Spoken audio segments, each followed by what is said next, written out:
amendment is merely a technical amendment on dates and no other substantial change. Madam President, it is rare that we have a roadmap to success in times of difficulty.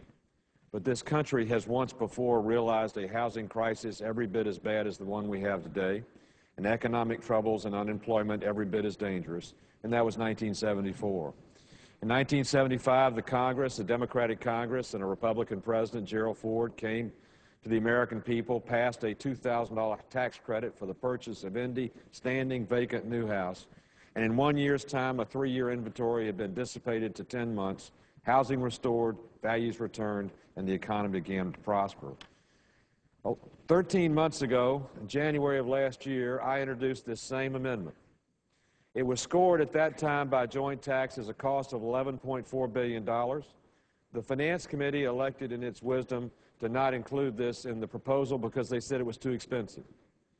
Since they said that was too expensive, we have spent, between the Federal Reserve and the United States Congress and the United States Treasury, $4 trillion, and the problem's worse. So I would submit that this is a very small price to pay for a solution that at least we have a historical precedent that it works.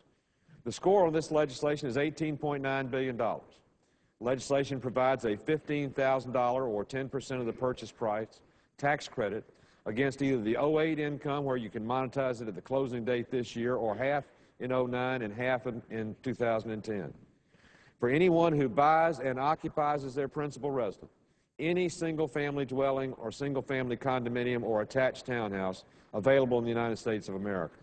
Because we have a pervasive housing problem, and the worst hurt right now are the people that are paying their mortgages, the people that are in decent shape, the people that are having to sell because of a transfer. They have no market. And they don't because everybody's going for short sales, or they're going for foreclosures, or they're going bottom fishing. And they're bottom fishing with your equity in mind, Madam Chairman. They're bottom fishing to see the best deal they can get at the bottom of the trough, and it's going to keep spiraling down until this Congress and this country addresses the root of the problem. That's the death of the housing market, puts a floor under it, stabilizes it, and gives it a motivation to improve. Senator Lieberman's quote is absolutely correct. Right now, we're at a housing of 1 million houses a year. This country averages 1.2 million in the last 10 years. And this bill will take us back to 1.2 million, as his statistics prove. We have tremendous unemployment. This legislation will bring about estimates of 500,000 to 600,000 jobs coming back to America, not in 2 years, not in 10 years, but now. So I respectfully submit that we have a chance to join together, learn from history, repeat history that worked, and adopt this amendment. And I want to thank Senator Lieberman for his support. I want to thank Senator Chambliss for coming on as a co-sponsor, and Senator Corker, and from what I understand from calls I've had in the last day, many, many more from both sides of the aisle.